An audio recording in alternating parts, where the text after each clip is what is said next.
This video is all about the March Equinox reset. If you're watching this video, you're probably feeling like you're going through a bit of a reset. Maybe you're feeling tired. Maybe you're feeling like you want to get moving, you want to get started on this new chapter of your life, but you still feel like it's not quite the time. A lot of people are feeling this, and there's a huge energy shift taking place right now on the planet, and it's affecting people with a strong purpose. It's affecting people who have been doing a lot of inner work, and it's affecting them in ways they wouldn't expect. Because a lot of times, right before you're about to blast forward into something new, you'll go through this sort of reset period. And luckily, finally, it's kind of culminating with this March equinox, which is why I want to make this video, even though it wasn't planned. I felt very inspired to share this with all of you and hope that it can help you really make the most of this reset. So welcome to the video, my friends. My name is Victor Oddo, if you don't know. And what I'll be doing now is share with you the three main themes that you might be experiencing right now during this powerful collective reset. Theme number one word, recalibration. A lot of people on a very deep energetic level are going through this period of recalibration. And on the surface, recalibration implies a temporary process that will result in being more calibrated, more dialed in, more in alignment. But the actual recalibration period can feel the exact opposite of what the results of doing so will be. So if you've been feeling tired for no reason, if you've been feeling physically overwhelmed, like your nervous system is taking on more input than it can process, and it's resulting in I'll get brain fog sometimes. I'll get either a difficulty sleeping, or I'll sleep a lot but wake up feeling kind of groggy and tired anyways. Like there's just no strut in your step, and you don't know why.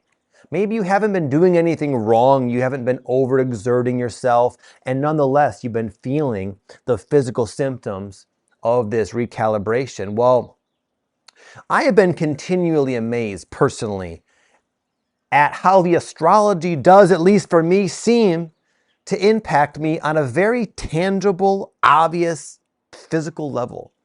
Because I've been going through this myself as well. For me, I've been sleeping a lot, like 9-10 hours, which is way, way longer than normal. And I've been waking up with this like brain fog, as if I'm not sleeping enough. It's very perplexing. And I've been through this type of thing before. And, like you, I'm not doing anything differently. My diet's good. I've been working out, nothing, not too much stress necessarily. And nonetheless, my body is going through this major adjustment. So just putting it out there. I've been hearing from a lot of other people as well that this has been something that they've been dealing with, this central nervous system disruption, and however it might result. But just to kind of let you know, you're not alone here, and it does seem to be indicative of this powerful recalibration period. And unlike how I used to roll with this, which in the past I used to curse the astrology and just wait, white knuckle it and wait for it to be over, I've come to also now see the value in such periods. So if you're feeling like I've been explaining, there are some things that I've learned to do that are actually very helpful. One, I find these recalibration periods are an excellent time to spend more time alone with yourself, with your thoughts, with your feelings. In fact, I did this earlier today, and I found myself surprised that there's some feelings of loneliness and sadness lingering in my body that I've been too busy to tend to. And this recalibration can be a period for you to do the same thing in your own way, to tune inward and see what's going on. Whatever is going on with you, it's probably already trying to get your attention anyway. It's probably coming into your dreams, probably coming into the way things are kind of playing out in your life, oftentimes physically. And a lot of times a way to kind of complete this reset is to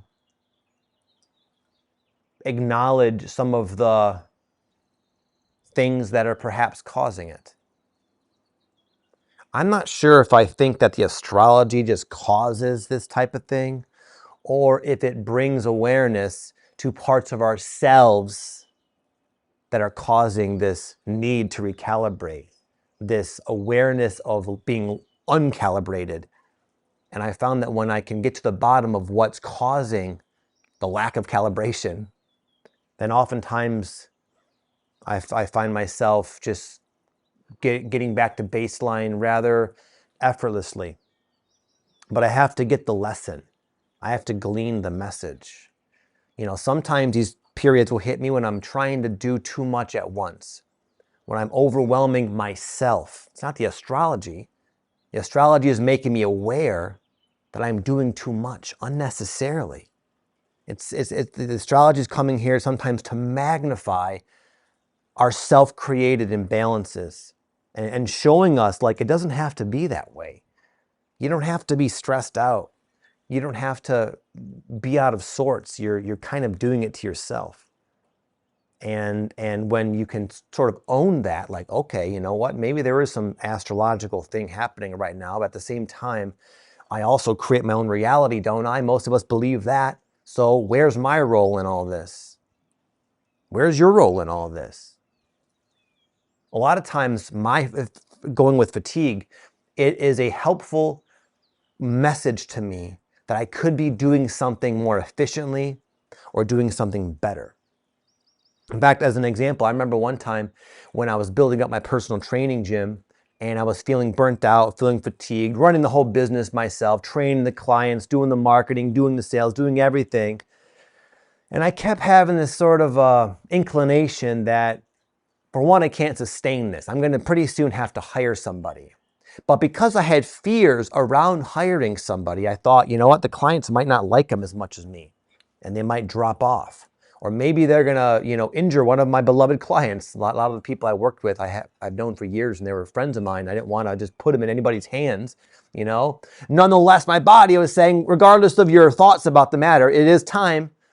And I ignored it. I ignored the fatigue. I was not doing a very good job of what I'm suggesting to you in this video.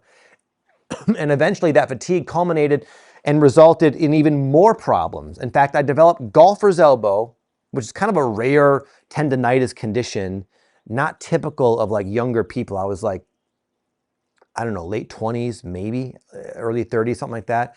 And I got it in both elbows pretty severely.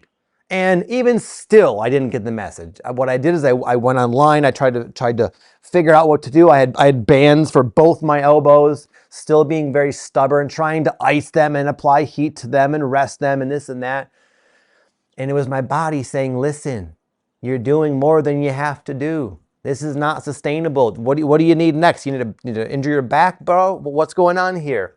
And I finally realized that I finally got to a point actually where I couldn't train people, because when I would train people, I would like hand them dumbbells and things like that. And my golfer's elbow made it to where I couldn't do that, to where I literally had to ask for help. And I did. I hired somebody. And you know what happened? None of my fears came true. It was the exact opposite. The trainers loved him. My golfer's elbow went away. My fatigue went away. I was able to grow the business, bringing in more clients because I had more bandwidth for the sales and the marketing and to kind of like grow the business. I had more time for myself, more time for my workouts, more time for my children, more time for my wife. All of it because of these annoying symptoms that I used to blame on the astrology and wait out. Come to find, it's just magnifying something within myself that would benefit from shifting. And regardless, I've also had it where there is not always some kind of like thing that I'm doing, at least that I have become aware of. And sometimes these periods kind of come and go.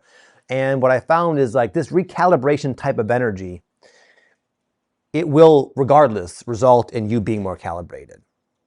What comes to mind is one day I woke up to write an email to my newsletter list. And I flipped open my laptop as I normally would. And I had one of those messages sort of pop up that said software update or something like that.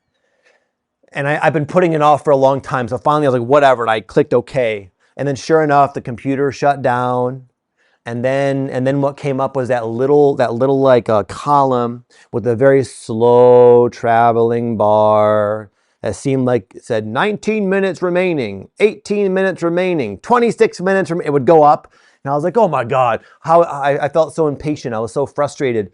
But then what's the point of that? Well, it's because after the software update, the computer works more efficiently. The bugs have been sort of removed. The kinks have been ironed out. And now the process can happen more fluidly. And that's exactly what these recalibration periods do. They allow us to meet the next chapter of our lives, the next theme of our journey with firing on all cylinders. Number 2, it's a time of bold new beginnings. It can be kind of confusing sometimes. You may have had like a gust of inspiration and clarity, and then now, like days later, you're in the recalibration period. Like, what was all that about? Like, I was ready to rock and roll, and all of a sudden, it's like you're kind of stuck. Once again, well, it's because it's like there's a timing element I found. And a lot of people who are very tuned into their journey and the way it's unfolding and where their life is heading, and a lot of people have like an awareness of fate, you might say. Oftentimes, those same people are a little bit ahead of the game with their insights, where they pick up on things that are relevant in the moment. They feel real, but really it's like for a later date. There's a better timing for it. There's a better day for it. I've had this so many times with filming YouTube videos where I would insist on doing it a certain way by this certain time. I'd block out like a week before a couple hour block, and I would plan to film the video, and it would just not happen. I could just tell I was forcing it. It wasn't coming out very good. I was just like not with it. I wasn't clear. And I'd leave kind of frustrated. And then like the next day I'd wake up and I'd just know, oh, now it's time. And I would do it, the same video, no planning, completely like awesome, way better than I could have ever planned myself. And it happened effortlessly. Why? Because of the timing, because it was the time. I don't know why. I don't know if we'll always understand why the timing is a certain way, but we don't need to know. There are so many things happening that apply, that like relate to you and your life and your like little itty bitty place in the cosmos, and our mere mortal brains. It's almost silly and arrogant to think that to assume that we need to be on top of all of that. It's like, no, we don't. So what I've come to do also is like trust the timing of these big, bold beginnings. I know you're hungry. I know the feeling. I'm an entrepreneur. I'm a hard worker. I'm a type A. I'm a Gemini. I'm like very focused, very fiery. So for me to like wait for the better timing, oh, it's extremely difficult. I have very little patience, my friend, but I've also come to understand the folly of ignoring such things, of trying to pretend that my will can sort of supersede the will of God or the will of the universe. And I've become more relaxed, I would say, in my approach, and I'm able to kind of be more patient with these types of things and trust that when the time is ripe, you'll know it. You'll have that excitement, that motivation will return, the energy, the opportunity to get things done. It'll all be there in perfect harmony. And if you can wait, a lot of times you'll get more done than you would have if you forced, even though you're like ahead of schedule. And one little thing I'll throw out there that I could find that can help with this type of energy is just to like make it a conscious point to be more playful. Whenever I find myself taking life, my projects, my purpose, whatever, too seriously, I'm always reminded of these wise words of a friend named Melanie Beckler. She's another awesome YouTuber. You might check her out. Some of you probably have heard of her. She said there was something that she heard long ago that stuck with her, and she shared it with me, and it's this. It's a very simple, fun little saying. Let it be fun and easy. Let it be fun and easy. And whenever I like really make it a point to like desire that, the universe always shows me, oh yeah, it can be a lot more fun and a lot easier. And what you may have also found is when you're in more of a playful mood, when you're more relaxed, when you're having a good time, things flow. The energy flows, ideas flow, communication is on a higher wavelength, and projects get done. They get completed much better, much faster, much more effectively when you're in that vibration of playfulness. But so many of us have been taught not to be playful. You know, I was playful until I went to school. And then I was told to sit there for 9 hours a day at like, you know, what, kindergarten, like first grade. Oh my God, how unfun is that? Forced to do a bunch of stuff that like doesn't even make sense to do. In fact, my kids, they're in a Waldorf school. Pretty great education, I will say. If you parents out there, if you do your research, it's a very good educational system. At least I like it anyway, for what that's worth. It's well thought out. Rudolf Steiner was a genius, and he kind of came up with it. I think in like the late 1800s, early 1900s, something like that. And it's very well thought out, very in alignment with like the development of the child and the stages they go through. But anyway, even that, I see some of the homework my kids come home with, like my son Sebastian. He's always having to do these homework assignments that to me seem like pointless, like inconsequential, busy work that has no bearing in everyday life whatsoever. And I can see how stressed out he gets. I usually end up helping him. He gets so like worked up about it. And it's like, it doesn't make sense. But just it goes to show, like even in a good school, you know, modern times, where children are still taught it's time to work. It's not time to have fun. We're not taught that, like, you know what? A lot of times really amazing creations come to be when you're not in this sort of control, mental, I need to get this done type of vibration, especially when it comes to creative projects, business, and like overall life advancement. If you're in a point right now, for example, if you're trying to like get yourself and your life to like the next level beyond what you've been doing, start a new bold chapter, it's not going to come about from that type of forced mental energy. A lot of times the seeds of these new chapters come about when you're not trying at all. When you're just going for a walk, playing in the field, playing basketball with my kids, although that gets pretty competitive.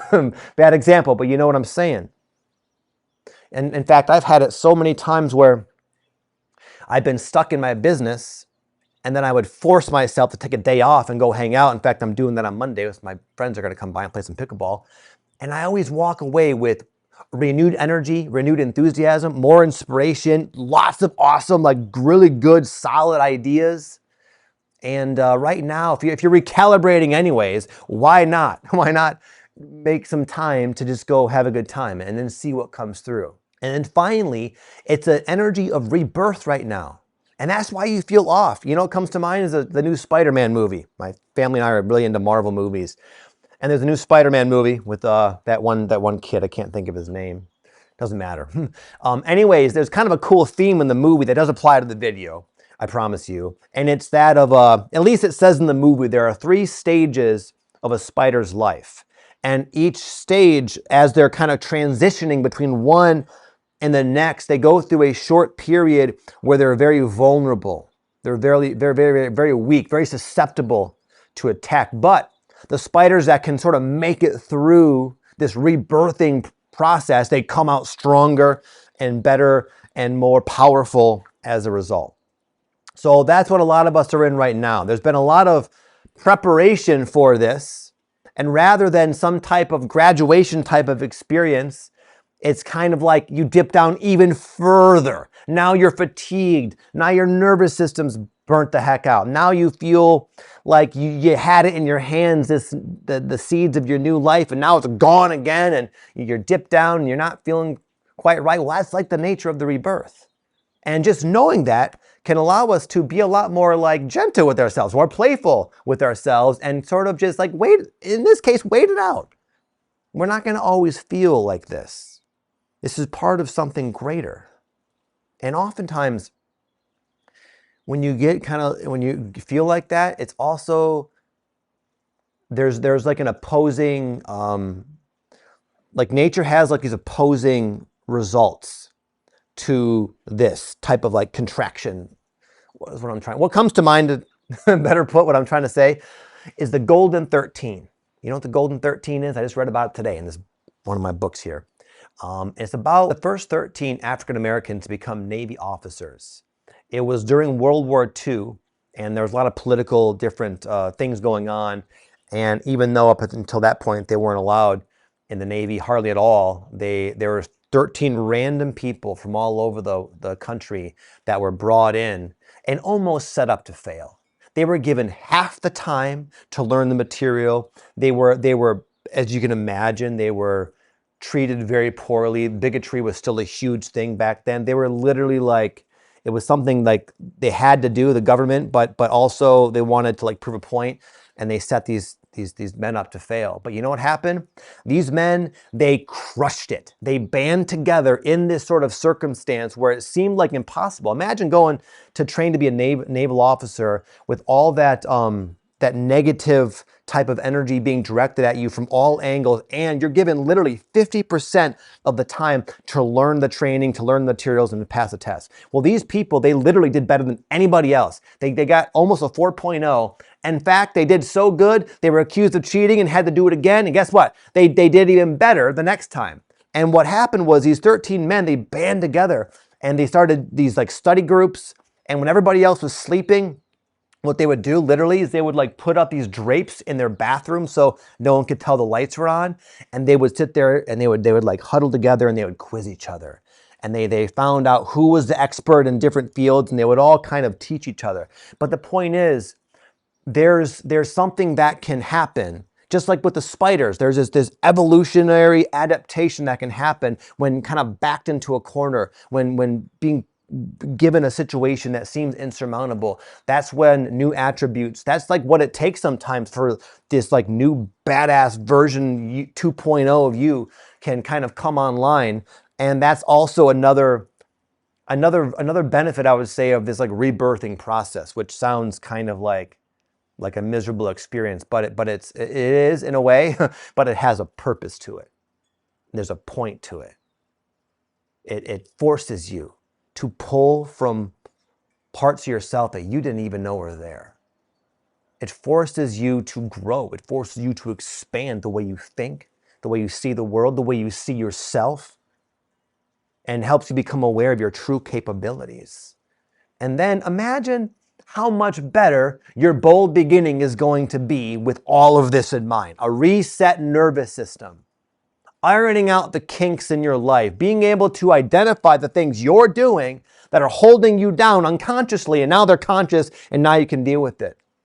Imagine being forced to kind of be in a space where you have the time and like the lack of energy so that you go inward and you make your emotional body more in harmony and more at peace. And imagine being given an exact scenario, perfect to you, that will give you the exact kick in the butt you might need to realize your true power. And then from there, you go forth. And that, my friend, is the March reset in a nutshell.